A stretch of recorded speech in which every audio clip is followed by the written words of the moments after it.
사도행전 15장의 말씀을 우리가 함께 지금 보고 있고요. 바울과 바나바가 1차 전도 여행을 무사히 마치고 나서 돌아와 간증하는 시간이 있었습니다. 그리고 하나님을 찬양했죠. 이 이야기를 듣고 있던 이 안디옥 교회의 성도들은 매우 기뻤습니다. 함께 중보하고 기도했던 바울이 바나바가 함께 그 모든 일들을 하나님 안에서 아름답게 이루었기 때문이죠. 근데 모두가 기뻐한 거 아니에요. 보니까요. 우리가 15장 1절에서 보았던 것처럼 이미 그들의 마음속에는 다른 마음이 있어요. 그들은 전통과 교리의 문제를 가지고 심각하게 나누었고 심지어 이것 때문에 다투는 일들이 벌어지게 되었습니다. 이 문제가 이제 심각하게 되자 이것을 해결하기 위해서 몇몇 사람들이 이제 안디옥 교회에서 사도와 장로들이 있는 예루살렘까지 가게 되는 것을 볼 수가 있습니다. 이 문제의 원인은 이런 거죠. 구원이 전적으로 하나님의 은혜와 예수 그리스도의 말미암아 얻어지는 것이다 라는 주장과 예수님도 필요하지만 동시에 모세가 우리에게 주었던 율법을 지키고 완성하는 것, 그렇기 때문에 너희가 할례도 받아야 된다, 꼭 받아야 된다 라고 하는 이 문제 때문에 부딪히게 된 것입니다. 이 일에 대해서 이제 베드로가 일어나서 자신이 얼마 전에 이방인 고넬료의 집에서 복음을 전하였던 이야기, 이것을 너희가 알고 있지 않느냐로 시작을 해서 알리기 시작합니다. 그래서 예루살렘에 모여있던 교회의 지도자들은 이 문제를 놓고 심각하게 토론하고 의논하고 난 이후에 기도 끝에 두 가지 원칙을 정해서 안디옥 교회에다 편지를 보냅니다. 첫 번째는 이거죠. 율법의 명예를 이방인들에게 구원의 필수 조건으로 강제로 지우지 말라는 겁니다. 왜냐하면 우리도 지키기 어려운 율법을 강제로 구원이라고 하는 일로 묶어서 저들이 받지 못하게 할 수는 없다라는 것이죠. 왜냐하면 하나님께서 이 일에 대해서 분명히 성령을 통해서 말씀해 주었기 때문이라는 것입니다. 예수님 믿는 믿음으로 그분의 보혈로서 완전한 구원을 얻을 수 있기 때문에 이것을 강요하지 말라는 것입니다. 두 번째는 예수를 믿고 구원받는 것에 그치지 않고 구원받은 자라고 한다면, 너희가 구원받은 하나님의 백성이라고 한다면 그 이름에 합당한 삶을 살라고 가르치는 것입니다. 그 중에서도 우상 숭배하면서 하나님 없이 살았던 옛 습관을 끊어버리는 거죠. 그리고 구약에서 금하였던 음식들, 그 음식에 대해서 먹는 습관을 너희가 버려야 된다라는 것을 결정해서 이 두 가지를 안디옥 교회에게 알려줍니다. 이처럼 예루살렘 교회가 분명한 일정을 내려주게 되자 이 바울과 바나바와 함께 예루살렘께서 보낸 유다와 실라가 안디옥에 와서 이 편지를 읽어주게 됩니다. 그리고 결정된 그 편지를 들었던 사람들에게는 큰 위로와 평안이 임하였던 것을 볼 수 있습니다. 30절로 33절까지 말씀 함께 읽겠습니다. 시작. 그들은 전송을 받고 안디옥으로 내려가 신자를 불러 모은 후 편지를 전해 주었습니다. 그 사람들은 이것을 읽고 그 격려의 말씀에 기뻐했습니다. 유다와 실라도 예언자였기 때문에 여러 가지 말로서 그 형제들을 격려하고 힘을 북돋아 주었습니다. 그들은 안디옥에 얼마 동안 머물러 있다가 평안히 가라는 형제들의 전송을 받고 그들을 파송한 예루살렘으로 돌아갔습니다. 네. 이 결정이 내려지기 전까지 안디옥 교회는 어땠을까요? 많은 어려움이 있었겠죠. 그리고 분명히 답을 듣지 못했기 때문에 시끄러웠을 것입니다.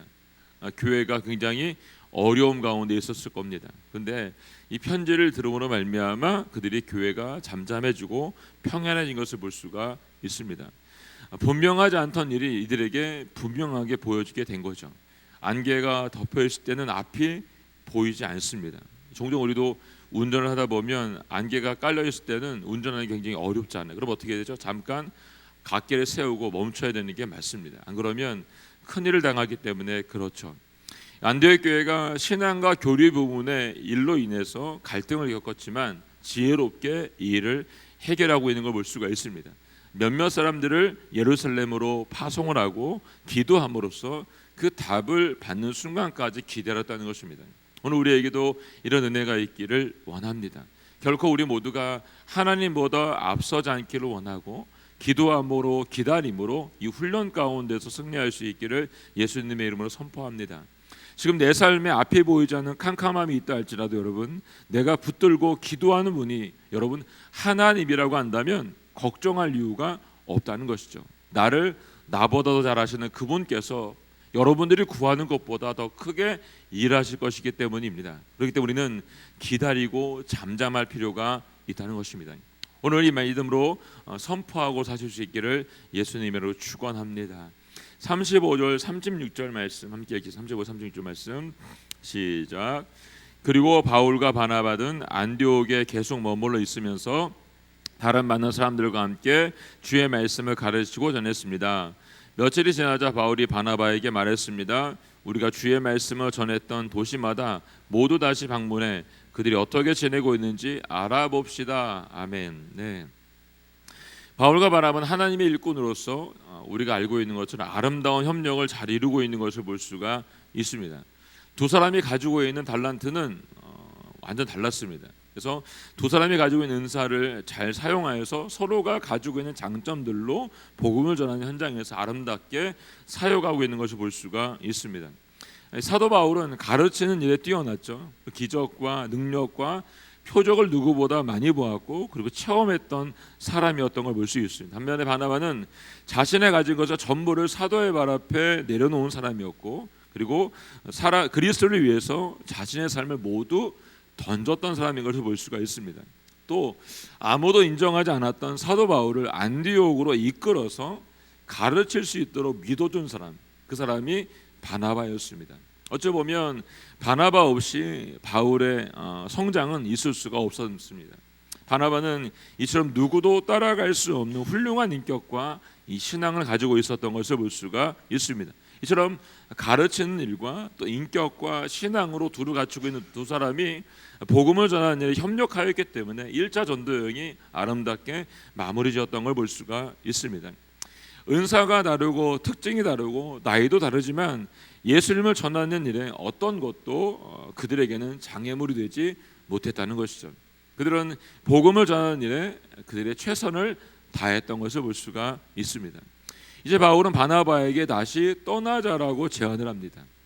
그들이 주의 말씀을 전했던 도시들마다 모두 다시 방문해서 그들이 어떻게 지내고 있는지를 알아보고 더 많은 사람들이 주께 돌아올 수 있도록 하자라는 제안을 바나바에게 한 것이죠.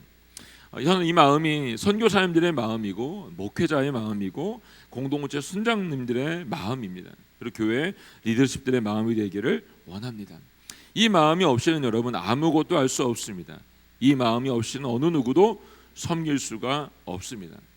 지난 코로나 기간 동안에 많은 선교사님들이 현지에서 한국으로 돌아올 것인가 말 건가에 대해서 고민을 많이 하셨습니다. 또 본부에서도 돌아오라는 얘기를 많이 했습니다. 그런데 그들이 많은 사람들이 그곳에 고민하다가 남았던 것을 볼 수가 있습니다. 그리고 그 기간 동안에 하나님의 우르심을 받은 분들도 많이 계십니다. 여러분 현지에서 병원을 짓고 학교를 세우고 집을 짓는 것이 선교사가 아니고 여러분 한 영혼을 위한 그 마음을 가진 사람이 진정한 선교사라는 것이죠. 여러분 설교를 잘하는 사람이 말씀을 가르치는 사람이 역사가 아니라 여러분 한 성도를 위해서 눈물 짓고 함께 아파할 수 있는 사람, 그 사람이 진정한 목자라는 것입니다. 바울은 지금 안디옥에 있는 성도들에게 주의 말씀을 가르치면서 1차 전도여행에서 만났던 사람들의 얼굴이 그리워진 거죠. 그들이 어떻게 지내고 있는지 궁금한 마음이 바울에게 생깁니다. 가서 전한 복음을 들었던 형제들이 지금 어떻게 지내고 있는지, 그들은 잘 살고 있는지, 혹시 시험에 들어서 하나님을 떠나지는 않았는지에 대한 염려가 그에게 있었다는 거죠. 그래서 바나바에게 우리가 다시 떠나서 1차 전도에 갔던 그 지역을 가서 다시 위로하고 격려하고 가르치는 하자라고 말했던 것을 볼 수가 있습니다. 이것이 2차 전도 여행의 시작이었던 것을 볼 수가 있습니다. 근데 재미있는 건 여러분 2차 전도 여행에 이들이 계획한 것은 1차 전도 여행에서 갔던 지역을 또 가는 거였어요. 근데 하나님 어떻게 하시죠? 막으십니다. 1차 전도 여행, 2차 전도 여행과 다른 지역을 갑니다. 유럽을 가게 돼서 그곳에서 하나님의 복음을 전하게 되는 걸 볼 수가 있습니다. 오늘 보니까 문제가 발생했어요. 문제가 37절부터 39절 말씀입니다. 시작. 바나바는 마가라고 하는 요한을 함께 데리고 갈 생각이었지만 바울은 그를 데려가는 것이 현명한 처사가 아니라고 생각했습니다. 마가 요한은 전에 밤빌리아에서 그들을 떠나 그 사이에 끝까지 함께하지 않았기 때문입니다. 이 일로 심한 말다툼 끝에 바울과 바나바는 서로 갈라서게 됐습니다. 바나바는 마가를 데리고 배를 타고 키프로스로 갔습니다. 아멘. 1차 전도 여행 중간에 예루살렘으로 돌아갔던 마가라고 한 요한 때문에 지금 문제가 발생했습니다. 마가는 바나바의 생질이죠, 여러분. 1차 전도 여행에서 복음을 전해야 한다는 열정보다는 여러분 여러 나라를 갈 수 있다는 생각이 아마 따라 나섰을 것이라고 생각이 됩니다. 그런데 얼마 못 가서 이것이 정말 어려운 일이구나, 사람들이 잘못하면 맞아 죽을 수도 있겠구나 라고 하는 생각에 그가 밤빌리아에서 도중하차라고 예루살렘으로 돌아가게 된 걸 수가 있습니다. 이 일로 인해서 아마 바울은 굉장히 마음이 어려웠던 것 같습니다. 그리고 마음에 상처도 받게 되고, 그리고 이 일 때문에 그 전도 여행에 많은 어려움이 있었던 것을 보게 됩니다. 그래서 이 문제 때문에 화가 난 거죠. 그 일이 어려웠기 때문입니다. 사실 마가 같은 사람들은 여러분 사실 우리가 일을 하다 보면 자주 만나는 사람들입니다. 함께 열심히 일하겠다고 막 뜨겁게 반응을 했다가 여러분 같이 갔다 갑자기 식어지는 사람, 갑자기 뒤로 물러나는 사람, 또 아무것도 안 하는 사람, 이런 사람들이 종종 나타나게 됩니다. 저도 제가 훈련을 받는 동안에 이런 분들을 참 많이 만났습니다. 그럴 때마다 마음이 굉장히 어려웠던 것을 기억합니다. 선교지에만 있는 게 아니고 여러분들은요 교회 안에도 있고 여러분들이 일하는 일터 안에도 존재합니다. 여러분, 제가 지금도 기억나는데 제가 섬겼던 모교회에서 있었던 일인데 여러분 지금도 그때 일 생각하면 굉장히 상당한데, 새로운 학기가 시작이 되면서 대부분 그때 임원들을 뽑잖아요. 회장도 뽑고. 제가 그때 대학부를 맡고 있었는데 이 대학부 회장으로 뽑혔던 한 학생이 여러분 아무 말을 안 하다가 갑자기 통보를 한 거죠. 오늘이 주일이면 오늘 와서 저 이번 주에 군대 간다고, 입대한다고. 그리고 회장직을 내려놓고 그냥 가버린 거예요. 그래서 정말 황당했던 기억이 그때 있어요. 모든 사람들이 그 청년을 믿고 대학생을 믿고 함께 사역을 하자고 임원으로 그것도 회장으로 뽑아놨는데 아무 말이 없다 갑자기 자기 군대 가야 된다고 그냥 그 주에 간 거예요. 지금 생각해도 황당하고 화가 나는 일이죠, 여러분. 이것 말고도 여러분 굉장히 많습니다. 바울이 아마 지금 이 마가라고 하는 이 요한이란 얘기를 듣자마자 욱하고 올라왔을 겁니다, 여러분. 바울의 상황이 이해가 되죠, 여러분.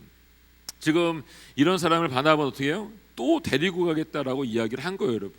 그리고 화가 나죠, 여러분. 안 된다고, 못 데리고 간다라고 말을 했습니다. 이 일이 얼마나 중요한 일인데 또 데리고 갔다가 이 사람 때문에 낭패를 보는 일은 또 있어서는 안 된다라고 말을 하는 거죠. 그래서 오늘 성경에 보면 잘 쓰지 않는 표현인데 말다툼을 했다, 크게 싸웠다는 겁니다, 여러분. 아까 우리가 바나바가 어떤 사람이었어요, 여러분? 온유한 사람이고 사람들을 품어주는 사람이었던 것을 볼 수가 있습니다. 근데 바울과 이 문제로 크게 다투었다라는 표현을 쓰고 있습니다. 결국 바나바와 바울은 이 싸움으로 인해서 서로 헤어지게 되는 걸 볼 수가 있습니다. 그리고 두 사람이 계획했던 2차 전도 여행을 결국 같이 가지 못합니다. 한 사람 마가 때문에 이 일이 벌어지게 된 거죠. 아무리 위대한 사도라 할지라도 여러분 인간적인 실수와 약점이 있다는 것을 우리가 볼 수 있습니다. 그리고 성경은 이런 인간적인 실수와 약점을 감추지 않고 어떻게 합니까? 그대로 다 우리에게 보여주고 있는 것을 볼 수 있습니다. 왜 그럴까요, 여러분? 우리도 그런 연약한 존재라고 하는 것을 알려주기 때문에 그렇습니다. 저는 여기서 한 가지를 함께 나누고 싶은데 그건 뭐냐면 하나님의 일도 의견의 차이를 보일 수 있다는 것입니다. 우리가 하나님의 일을 계획하고 그 일을 위해서 열심히 달려갈 때 여러분 그 계획 속에 반드시 의견의 차이가 보이는 것을 볼 수가 있습니다. 그래서 교회 안에 있음에도 불구하고 그 차이를 좁히지 못해서 싸우고 종종 다시는 안 보겠다고 떠나는 사람들도 볼 수가 있습니다. 저는 어렸을 때 제가 섬겼던 교회도 마찬가지고 주변에서 교회가 종종 이 싸우는 일로 다투는 일을 볼 수가 있었습니다. 그때 어린 마음에 어떤 마음이 있었냐면 어른들이 교회를 다니면서 또 예수 믿는다고 하면서 사랑한다고 말하면서 왜 싸우는지 모르겠다라는 생각을 어렸을 때 했던 걸 기억합니다. 근데 이 어른이 되고 제가 목사가 돼 보니까 서로가 보는 관점과 해석하는 것 그리고 살아왔던 방식의 차이와 문화의 차이가 있었던 거죠, 여러분. 그렇기 때문에 그 차이가 그들의 부딪히게 만들었던 걸 볼 수가 있습니다. 싸움이 있는 곳에서는 다 같은 마음입니다. 상대방이 어떻게 해요? 내 마음 같으면 좋겠다라는 생각입니다. 왜 저 사람은 내가 생각하는 것처럼 생각하지 않고 내가 하려고 하는 것처럼 하지 않을까라는 생각을 모두가 가지고 있다는 것이죠, 여러분. 이런 일을 생각하게 되면 어떻게 해요? 결국 부딪힐 수밖에 없습니다. 여러분 꼭 기억하세요. 이 싸움이 여러분 사단의 공격에 의한 본질적인 문제라고 한다면 그것은 문제가 되는 겁니다. 그렇지만 해석과 경험과 지식에서 발생한 문제라고 한다면 여러분 그것을 구별할 수 있어야 된다는 것이죠. 만약 여러분 사단의 공격에 의한 본질적인 것이 흔들리는 것이라고 한다면 이 문제를 어떻게 해요? 심각하게 받아들이고 멈춰야 됩니다. 그리고 어떻게 해요? 함께 기도해야 됩니다. 그러지 않다면 어떻게 해요? 큰 싸움이 벌어지게 되는 거죠. 안디옥 교회 여러분 이 일이 벌어졌을 때 그들이 여러분 계속 이 문제 가지고 걸고 넘어졌으면 교회가 쪼개졌을 것입니다. 근데 그들이 예루살렘 교회의 의견을 물어본 거죠. 이것에 대해서 어떻게 하면 좋겠냐고. 그리고 기도하고 멈췄다는 것입니다. 해석상의 문제, 경험상의 문제, 가지고 있는 지식과 문화적인 차이로 인해서 발생의 문제라고 한다면 여러분 그것은 우리가 멈추고 기도할 필요가 있다는 것을 알려주고 있는 것이죠. 바울과 바나바는 하나님 때문에 헤어진 것이 아니고 여러분 서로가 가지고 있는 생각이 다르기 때문에 헤어진 것입니다. 서로가 가지고 있는 의견이 달라서 헤어졌기 때문에 여러분 이후로 바울 서신을 보게 되면 다시 하나가 되는 걸 볼 수가 있습니다. 마가를 바나바가 잡아주지 않았다면 그는 패배자로 살았을지 모릅니다. 바나바와 함께한 마가는 이후로 바울이 만나고 싶어하는 사람이 되었던 것을 볼 수 있습니다. 만나고 싶은 사람. 바나바라고 한 사람이 있었기 때문에 마가가 회복되어서 나중에 바울의 서신 소속에서 다시 만나고 싶은 사람이 되었던 것을 볼 수가 있습니다. 하나님에는 결국 선함으로 하나님의 뜻을 이루는 것을 오늘 우리에게 보여주고 있는 거죠. 사랑하는 성도 여러분, 우리의 삶에도 바울과 바나바와 같이 비록 지금은 생각의 차이, 경험의 차이, 해석의 차이가 있어서 헤어질 수도 있고 헤어진 관계 속에 있는 사람도 분명히 있습니다. 근데 결국 하나님께서는 선하고 아름다운 방법으로 다시 만나게 해주시는 것을 믿으시기를 축복합니다. 이제 헤어진 의 바나바는 마가를 데리고 어디로 갑니까? 구브로 지방으로 떠나게 되는 걸 볼 수 있습니다. 구브로는 어디죠 여러분? 바나바의 고향이었습니다. 1차 전도여행에 처음 시작해서 방문했던 지역입니다. 이곳이 여러분 어찌 보면 마가가 실수해서 떠났던 지역이었던 걸 볼 수가 있습니다. 바나바는 마가를 그곳으로 다시 데려갔습니다. 그리고 그곳에서 다시 이 사역을 시작할 수 있도록 배려해주고 있는 걸 볼 수가 있습니다. 이게 리더십입니다, 여러분. 이것이 그냥 그 상처와 아픔들을 그냥 내버려두는 것이 아니라 다시 회복할 수 있도록 가르치고 도와주고 협력하는 것, 그것이 진정한 리더십인 것을 우리에게 알려주고 있습니다. 이런 은혜가 여러분과 제 안에도 있기를 원합니다. 반면에 사도 바울은 신라를 데리고 정반대 방향을 합니다. 싸움이 컸던 것 같아요. 전반대가 그랬어요. 40절부터 41절 말씀 함께 읽겠습니다. 41절 시작. 바울은 신라를 선택해 주의 은혜를 간구한 형제들의 환송을 받으면서 안디옥을 떠났습니다. 바울은 시리와 길리기아를 거쳐가면서 교회들을 강건케 했습니다. 아멘. 바울은 신라와 함께 시리아와 길리기아를 거쳐서 갔다라고 말합니다. 그리고 안디옥에 환송을 받으면서 형제들이 환송을 받아 떠났다라고 말하고 있습니다. 바울과 바나바가 생각의 차이로 헤어질 수밖에 없었지만 그들이 여러분 했던 것은 동일합니다. 교회들을 강건케 하는 일에 변함없이 그 일에 사용되었던 것을 볼 수가 있습니다. 우리의 삶도 여러분 내게 주어진 하나님의 사명을 위해서 달려가야 된다는 걸 분명히 말씀해주고 있는 거죠. 사단의 여러분 공격의 본질이 흔들리지 않고 있다라고 한다면 여러분 해석과 경험과 지식의 차이로 인해서 문제가 발생했다고 한다고 우리가 멈춰서면 어떻게 됩니까? 우리의 일을 잃어버리지 않아요, 여러분. 근데 어떻게 해요? 사단이 개입을 해서 문제가 발생하게 되면 여러분 하나님의 일에 흔들리게 된다는 거예요. 교회가 강건하게 되고 가르치고 협력해야 되는 일에 문제가 발생하게 되는 걸 볼 수가 있습니다. 그런 일들이 여러분 하나님께서 개입할 수 있도록 우리가 함께 엎드려 기도할 필요가 있는 것이죠. 오늘 우리에게 주어진 삶 속에 하나님께서 함께 하기를 원하고 내 사명의 길을 주님이 함께 해줄 수 있기를 함께 기도할 수 있는 은혜가 우리 모두 가운데 있기를 원합니다. 나눈 죽고 여러분 예수로 사는 삶을 살고 우리 모두가 살아낼 수 있기를 원합니다. 왜냐하면 모든 것을 선함으로 이루시는 하나님의 섭리를 바라볼 수 있는 은혜가 여러분과 제 안에 있기를 원하기 때문입니다. 오늘 이렇게 우리가 함께 기도하기를 원합니다. 하나님 아버지, 내 안에 주어져 있는 모든 것들이 하나님의 선함으로 바꿔질 수 있도록 도와주시고 주님의 섭리 가운데 다시 한번 달려갈 수 있도록 저희를 구별하여 달라 함께 기도하기를 원합니다.